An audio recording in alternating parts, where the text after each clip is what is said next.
بسم اللہ الرحمن الرحیم، اللہ کے نام سے جو رحمان اور رحیم ہے۔ وَلَقَدْ يَسَّرْنَا الْقُرْآنَ لِلذِّكْرِ فَهَلْ مِن مُّدَّكِرٍ۔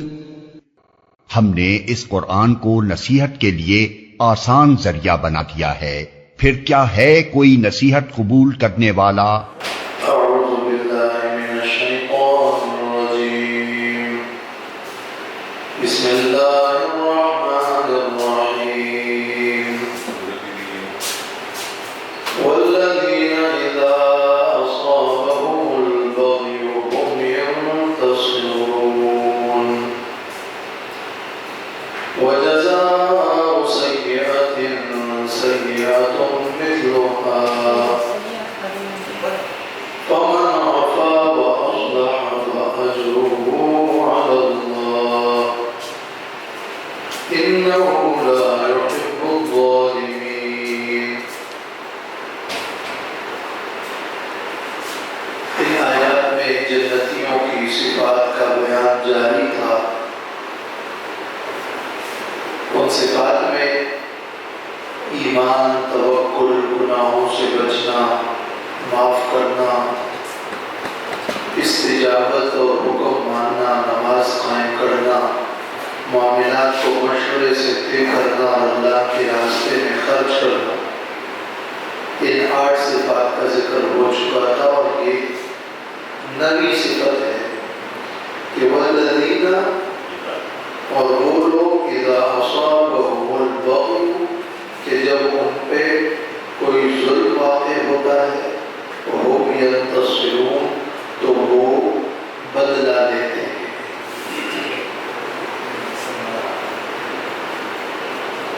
یہ نئی صفت تو یہ ہے، لیکن اس سے پہلے چوتھی صفت یہ ذکر ہوئی تھی کہ وَإِذَا مَا غَضِبُوا هُمْ يَغْفِرُونَ، جب وہ غصہ ہوتے ہیں تو معاف کرتے ہیں، اور یہاں ہے کہ جب انہیں کوئی پر ظلم واقع ہوتا ہے تو وہ بدلہ لیتے ہیں۔ بظاہر تو ان دونوں صفات میں تضاد نظر آ رہا ہے،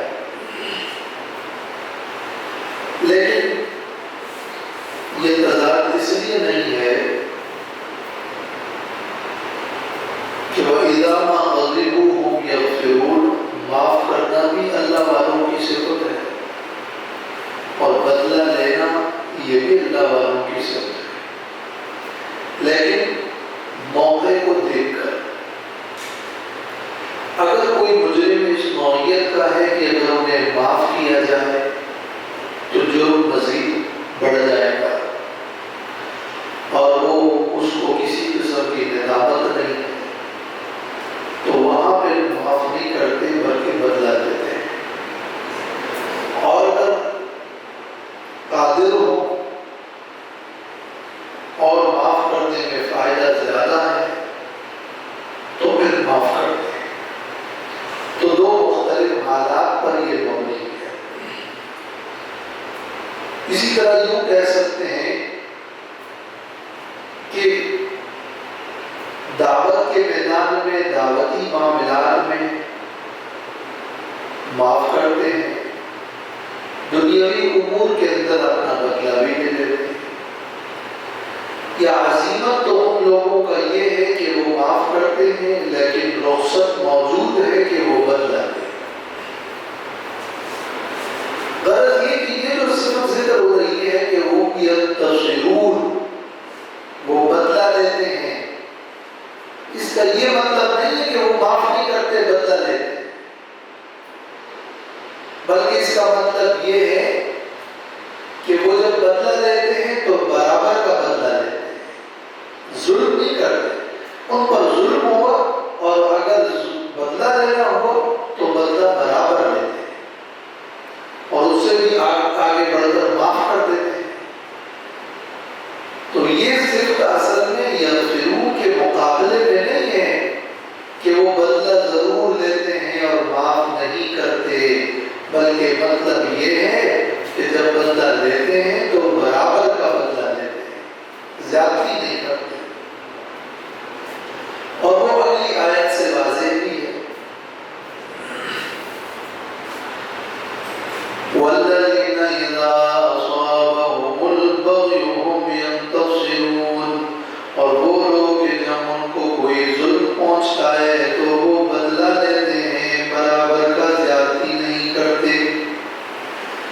وَجَزَاءُ سَيِّئَةٍ سَيِّئَةٌ مِثْلُهَا، اور برائی کا بدلہ تو اسی کے مثل برائی ہے۔ برائی کا بدلہ لیتے وقت جو بھی بدلہ لیا جاتا ہے وہ حقیقت میں کوئی برائی تو نہیں، جائز ہے، مگر اس کو جو سیئہ اور برائی کہا گیا ہے یہ بلاغت میں مشاکلت ہے۔ تو کوئی برائی کرے تو رخصت ہے کہ اس سے بدلہ لیا جائے، لیکن شرط یہ ہے کہ وہ جو بدلہ لیا جا رہا ہے وہ بدلہ فی نفسی ہی جائز ہو اور اس کے مثل ہو۔ کسی نے کسی کے بیٹے کو قتل کر دیا تو اب بیٹے کو قتل کرنے کے بدلے میں اب میں اس کے بیٹے کو قتل کروں، ایسا نہیں۔ کسی نے ایسا جرم کیا جو بھی نفسی گناہ ہے تو یہ پھر گناہ نہیں کرے گا۔ اگر وہ عمل جائز ہے تو تب وہ بدلہ اسی نوعیت کا ہوگا، اور دوم یہ کہ اس کے مثل ہی ہوگا، اس میں اضافہ نہیں ہوگا۔ وہ تھپڑ کے عوض میں لاتوں سے بدلہ نہیں لے گا۔ وَمَنْ عَفَا، لیکن ساتھ میں ترغیب دی، وَمَنْ عَفَا وَأَصْلَحَ، بس جو کوئی معاف کر دے اور اصلاح کر لے اپنے عمل کی، فَأَجْرُهُ عَلَى اللَّهِ، تو اس کا اجر اللہ پر ہے۔ یہ پھر ترغیب۔ وَأَصْلَحَ کا مطلب یہ ہے کہ معاف کرنے میں اس کو کوئی منافقت نہ ہو، بلکہ اس کا معاف کرنا برائے اصلاح ہو۔ إِنَّهُ لَا يُحِبُّ الظَّالِمِينَ، بے شک نہیں پسند کرتا اللہ ظالموں کو۔ جو جائز بدلہ نہ ہو اور جو زیادتی ہو اس کو اللہ پسند نہیں کرتا کہ یہ ظلم ہے۔ وَلَمَنِ انتَصَرَ بَعْدَ ظُلْمِهِ فَأُولَٰئِكَ مَا عَلَيْهِم مِّن سَبِيلٍ، اور البتہ وہ شخص جو بدلہ لے بعد اس کے کہ اس پر ظلم ہوا ہے، اپنے اوپر ظلم ہونے کے بعد وہ بدلہ لے، بعد ظلم ہی، یہ اضافت الی المفعول ہے، یعنی بعد مظلومیت ہی، تو یہ وہ لوگ ہیں کہ ما علیہم من سبیل، نہیں ہے ان پر کوئی ملامت۔ بعض لوگ بدلہ لینے والوں کو ہی ملامت کرتے ہیں کہ تم نے بدلہ لیا، اچھا نہیں کیا، یہ وہ، تو معاف کرنا اجر بہتر افضل اپنی جگہ، لیکن اگر اس برابر کا بدلہ لیا ہے، جائز بدلہ لیا ہے، تو اللہ نے یہ بھی فرمایا ہے کہ وہ اولئک ما علیہم من سبیل، ان پر کوئی ملامت نہیں۔ انما السبیل علی الذین یظلمون الناس، بے شک ملامت اور گناہ تو ان لوگوں پر ہے جو لوگوں پر ظلم کرتے ہیں، وَيَبْغُونَ فِي الْأَرْضِ، اور فساد کرتے ہیں زمین میں، بغیر الحق، ناحق۔ اصل گناہ اور ملامت ظلم والوں پر ہے، بغی والوں پر ہے۔ ظلم تو یہ ہے کہ حقوق العباد ضائع کرے، بغی سے مراد اس آیت میں یہ ہے کہ وہ حقوق اللہ ضائع کرے، یا ظلم کرتے ہیں لوگوں پر، اور ظلم کی وجہ کیا ہے؟ اس ظلم کا سبب وہ بغی ہے، وہ فساد اور کبر اور تکبر ہے کہ جس کی وجہ سے وہ ظلم کرتے ہیں۔ تو یہ ظلم ظلم ہے اور یہ حقوق سبب ظلم۔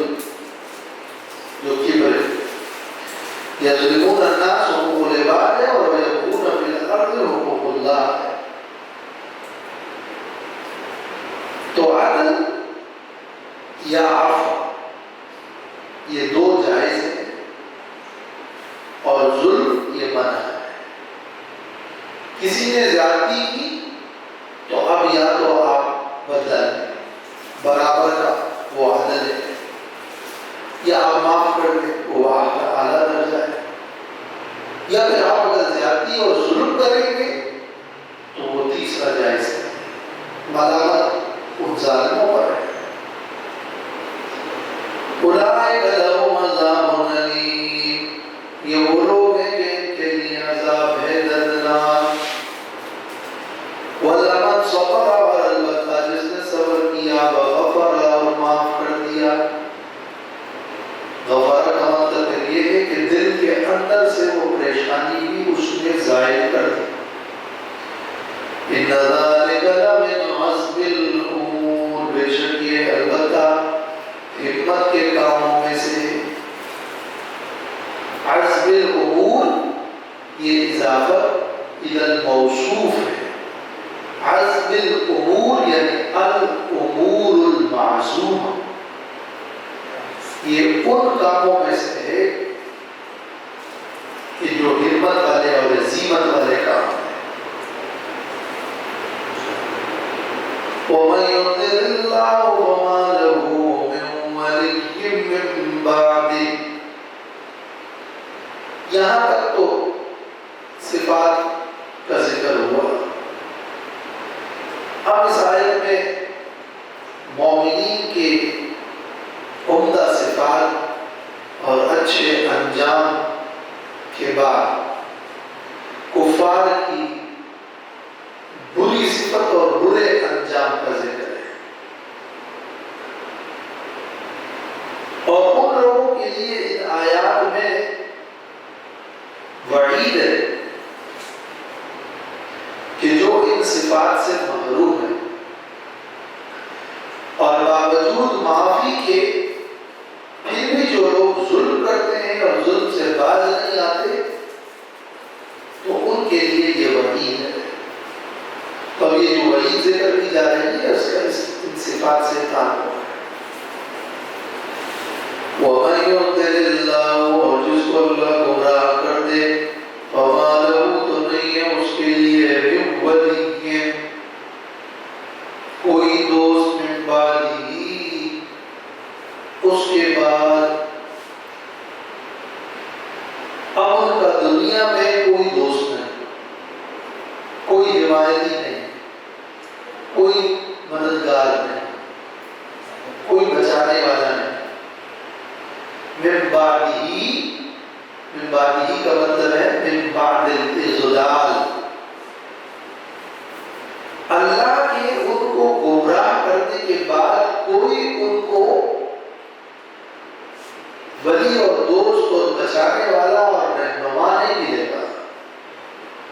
من بعدہ مانا من بعد الاضلال، اور من بعدہ کا مطلب ہے اللہ کے بعد، یعنی اللہ کے علاوہ۔ من غیر اللہ، اللہ کے علاوہ اب ان کا کوئی ولی نہیں جن کو اللہ نے گمراہ کر دیا۔ دنیا میں تو اب ان کا یہ حال ہو گیا، اور آخرت میں جو ان کا حال ہے اور قیامت میں جو ان کا برا حال ہے وہ یہ ہے۔ وَتَرَى الظَّالِمِينَ، اور آپ دیکھیں گے ظالموں کو، لَمَّا رَأَوُا الْعَذَابَ، جب وہ دیکھ لیں عذاب کو، جب وہ عذاب کا معائنہ کریں گے تو ظالموں کو آپ دیکھیں گے، ان کے حال کو دیکھیں گے۔ یقولون، وہ انتہائی افسوس سے کہیں گے، هل إلى مرد من سبیل، کیا ہمارے دنیا میں واپس جانے کے لیے کوئی راستہ ہے؟ کوئی ایسی صورت بتاؤ کہ ہم دنیا میں واپس جائیں اور وہاں پر پھر ہم نیک عمل کر کے واپس جہاں ہے فرجعنا نعمل صالحا، ہمیں لوٹا دیں تاکہ ہم جائیں اور وہاں نیک عمل کریں۔ تو ظالموں کا یہ حال ہوگا کہ وہ دنیا میں واپس آنا چاہیں گے،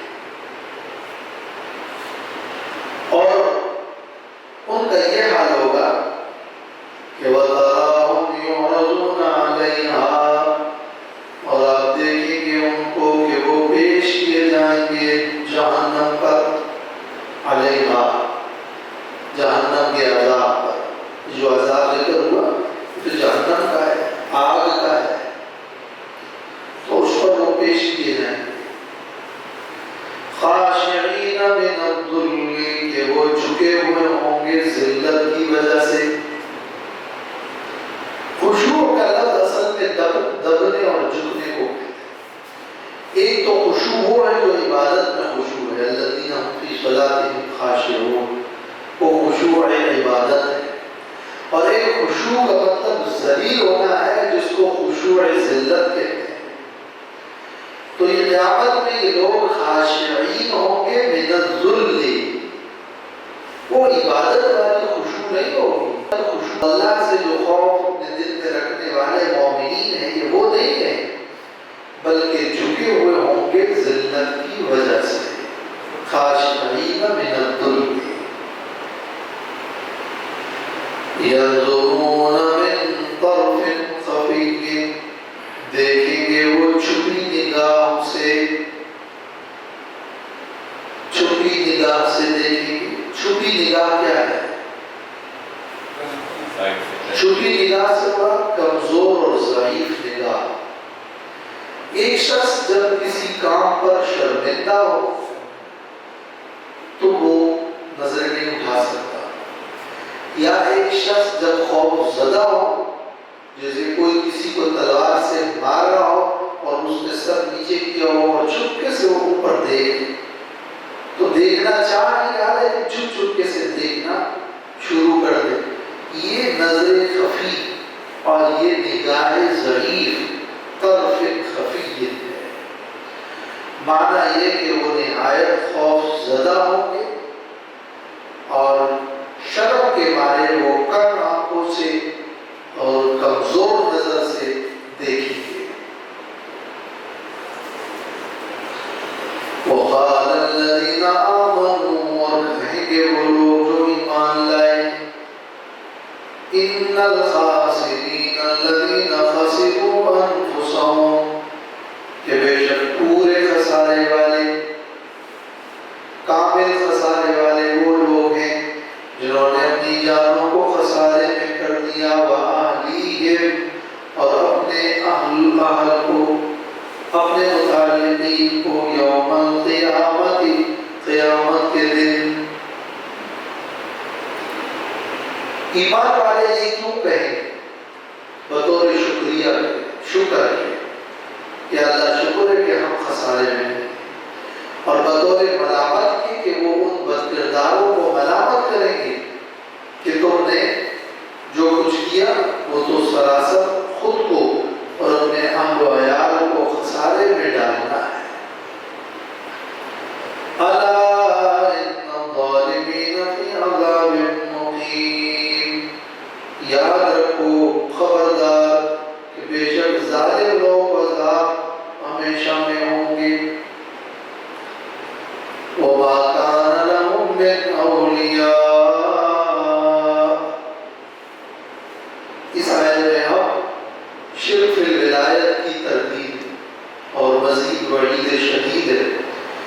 اور نہیں ہوں گے ان کے لیے کوئی مددگار، ینصرونہم من دون اللہ، جو ان کی مدد کرے اللہ کے علاوہ.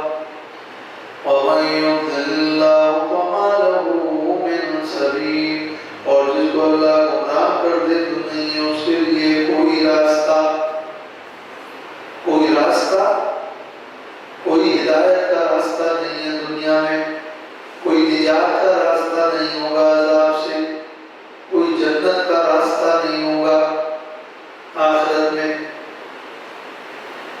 یہ اصل میں اس حل الی مرد من سبیل کا جواب ہو گیا کہ جو انہوں نے پوچھا تھا کہ کیا واپس دنیا میں جانے کے لیے کوئی راستہ ہے، تو فما لہ من سبیل، یہ جواب ہو گیا، کوئی راستہ، کوئی صورت نہیں ہے.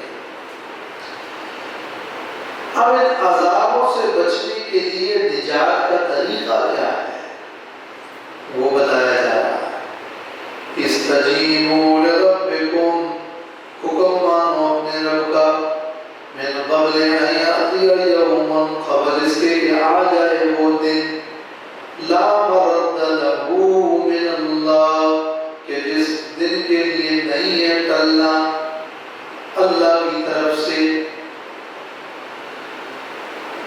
یہ جو من اللہ ہے اس کا تعلق مردہ سے ہو، تو اللہ کی طرف سے ٹلنا اور ہٹنا اس کا نہیں ہے۔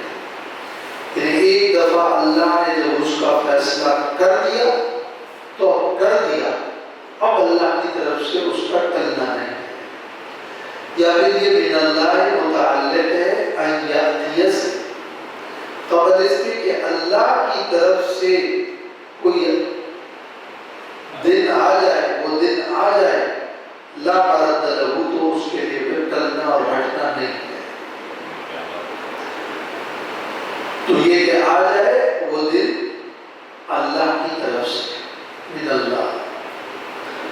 ما لکم من ملجأ، نہیں ہے تمہارے لیے، نہیں ہوگا کوئی بھی پناہ، نہیں ہے تمہارے لیے کوئی پناہ۔ ملجأ مصدر بھی یا پناہ گاہ۔ یومئذ اس دن وما لکم من نکیر، اور نہیں ہے تمہارے لیے، نہیں ہوگا کوئی انکار، تم اپنے گناہوں سے انکار نہیں کر سکو گے، اور اگر کر بھی لو تو وہ تمہارے لیے مفید بھی نہیں ہوگا، تو کوئی انکار نہیں ہوگا۔ یہ نکیر کا ایک معنی ہے۔ دوسرا معنی نکیر کا بمعنی منکر، کوئی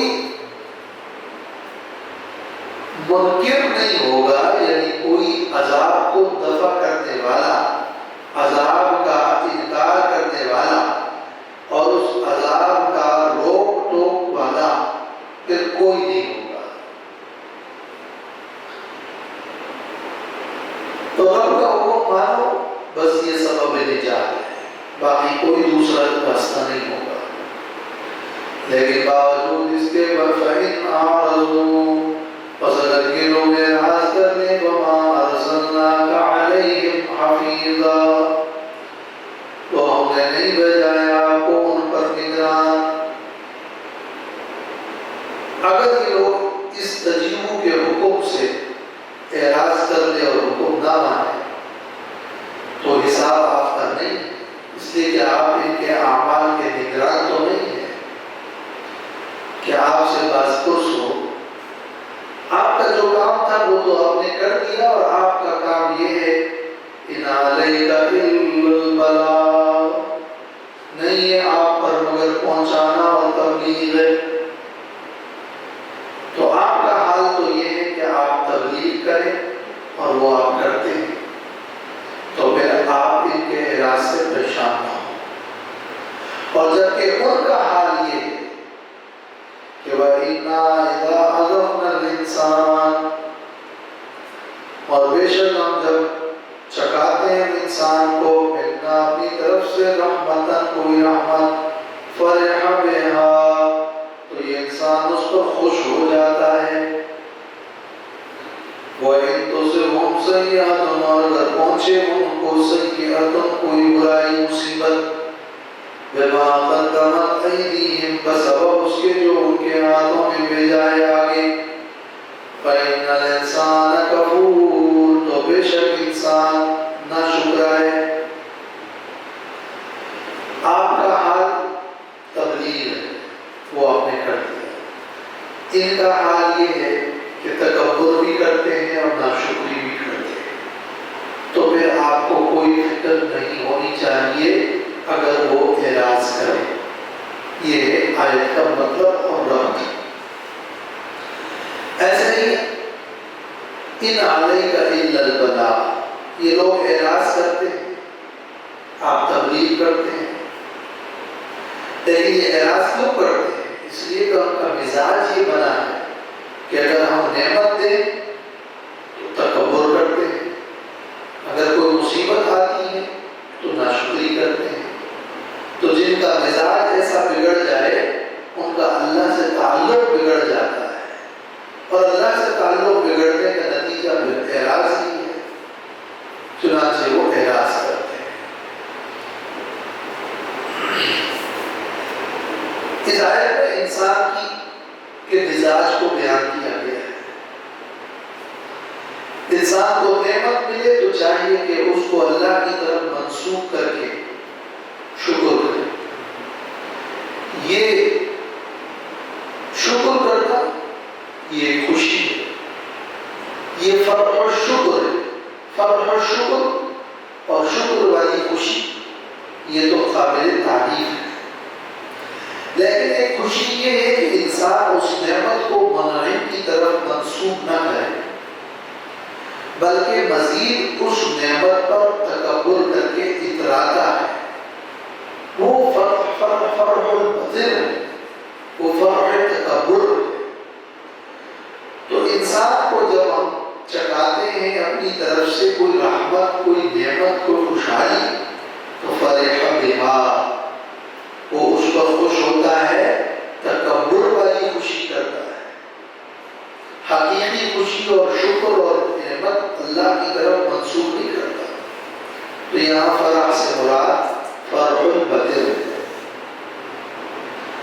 لیکن جب انہیں مصیبت پہنچتی ہے سیئۃ، اور وہ بھی ان کے اپنے کیے کے نتیجے میں، تو چاہیے تو یہ تھا کہ وہ اپنے ان گناہوں سے توبہ کرتے، چاہیے تو یہ تھا کہ اگر مصیبت پہنچی ہے تو رب کی قضا پر رضا کا اظہار کرتے، مگر وہ تو الٹا ناشکری میں اور بڑھ جاتے ہیں۔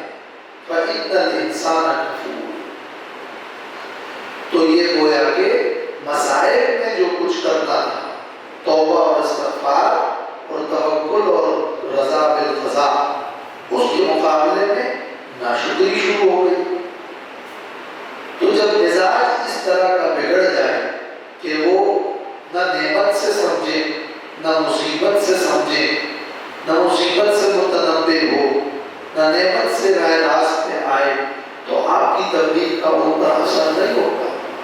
تو اگر وہ اعراض کرتے ہیں تو آپ حفیظ اور نگران نہیں، آپ کا کام تبلیغ ہے، مگر جب خود ان کا اپنا مزاج بگڑا ہوا ہے کہ آپ کی تبلیغ کا ان پر اثر نہیں ہوتا، تو اس میں آپ کا اے نبی کوئی قصور نہیں، لہذا آپ تسلی رکھیں۔ تو آیت مضمون تسلی کو بھی بیان کر رہا ہے، اور اس میں نعمت چکھنے کو ازغنا کے لفظ سے یاد کیا، اور ازغنا کہتے ہیں ذوق چکھنے کو۔ گویا کہ ساری دنیا کی نعمتیں ایک انسان کو مل جائیں، آخرت کی نعمت کے مقابلے میں وہ پھر بھی چکھنا ہی ہے، وہ پھر چکھنا ہی ہے۔ تو ایک مومن جس کو آخرت کی نعمت کی فکر ہوگی، وہ دنیا کی ساری نعمتوں کو لے کر اس کو چکھنا ہی سمجھے گا، وہ غافل نہیں ہوگا، اس کو وسیلہ ہی سمجھے گا۔ مگر یہ انسان کیا کرتا ہے، اس نے تھوڑا سا چکھا اور سمجھا کہ سب کچھ مل گیا، تو فرح کہ یہ تو چکھنا ہے۔ اور وَإِن تُصِبْهُمْ سَيِّئَةٌ میں ہم ضمیر جمع ہے کہ الانسان میں چونکہ جنس کا معنی ہے تو یہ الانسان کی طرف راجع ہے۔ اس مصیبت کو وہ کس طرح پیش کرتا ہے؟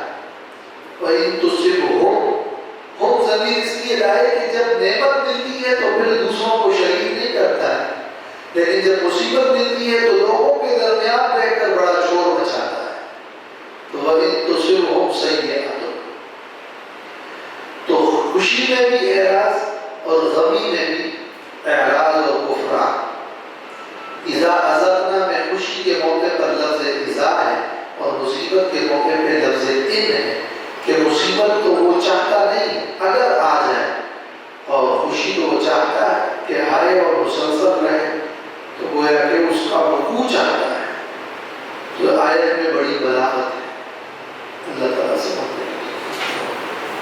یہاں اس میں جو سوال یہ ہے، جیسے اب ہم اس کو اپلائی کریں اپنے زمانے میں کہ ہم دعوت دے رہے ہیں، اب ایک دفعہ دعوت دی، دوسری دفعہ دعوت دی، تیسری دفعہ دعوت دی، کچھ نہ کچھ انداز میں ان تک اپنی بات پہنچائی، لیکن کوئی کیا کس حد تک جو ہے وہ آپ اس کے پیچھے پڑے رہے ہیں؟ تبلیغ سے ممانعت تو اس آیت میں مراد نہیں ہے، نہ اس کی حدود متعین کی جا رہی ہے، وہ تو آپ نے موت تک اپنی دعوت کا جو سلسلہ ہے وہ جاری رہ گئی بات یہ کہ اس پر انسان بسا اوقات بہت پریشان ہو جاتا ہے اور اتنا پریشان ہوتا ہے کہ پھر تبلیغ ہی چھوڑ دیتا ہے. تو اے نبی آپ تبلیغ مت چھوڑیں اور آپ اتنا پریشان نہ ہو کہ آپ اپنے جو کام ہے اس پر آپ کی جان چلی جائے، جیسے کہ دوسری بہت سی آیات میں. تو گویا ان حدود سے بڑھ کر پریشان مت ہو، تسلی رکھیں، باقی اپنا کام تبلیغ کا جاری رکھیں. وہ آپ کا کام ہے، وہ آپ کرتے رہیے گا، نتیجہ اللہ پر چھوڑ دیں کہ آگے وہ کیا رسپانس دیتا ہے. تو حدود تبلیغ کی یہ نہیں کہ 3 دفعہ آپ نے دی، 4تھی دفعہ کی رسپانس نہیں آیا تو آپ نے تبلیغ ہی چھوڑ دی. اگر آپ کو آخر دم تک بھی اپنا عمل آپ جاری رکھیں گے تو آپ کو اجر تو ملتا رہے گا، چاہے وہ مانے نہ مانے. لیکن نہ ماننے کے نتیجے میں بعض اوقات وہ عمل اور عمل تبلیغ ہی انسان ترک کر دیتا ہے اور بے حس ہو جاتا ہے اور غم میں یہ پریشانی بھی ساتھ میں لے لیتا ہے کہ آخر یہ لوگ مان کیوں نہیں ہے. تو یہ پریشانی ساتھ میں نہیں لیتی. یہ بھی تو ہے نا کہ وہ جیسے سامنے والا چڑ سا جاتا ہے، کیا مشکل ہے جب بھی یہ بات کرتے ہیں اگر یہی بات وہ تو کوئی مسئلہ نہیں. مقابل میں جو اذیت ہے اس کے لیے تو ہے کہ وداع عذاب ہو، ان کی اذیتیں چھوڑے ہو تو لوگوں کی طرف سے رسپانس اذیت والا آتا ہی رہے گا. لیکن اس کے بعد وہ جو ان کی طرف سے اذیت آئی اس پر آپ کو تو اجر بھی ملے گا. لیکن آپ کے اندر کی دنیا اندرونی کیفیت کیا پیدا ہو رہی ہے؟ چڑھے گا وہ جو دین کی بات سننے کو تیاری نہیں ہے، چڑھے گا وہ میرا خیال ہے. کوشش یہ کرنی چاہیے کہ انسان یہ بھی غور کرے کہ میں جو دعوت پیش کر رہا ہوں کہ اس میں کوئی خلل نہیں ہے.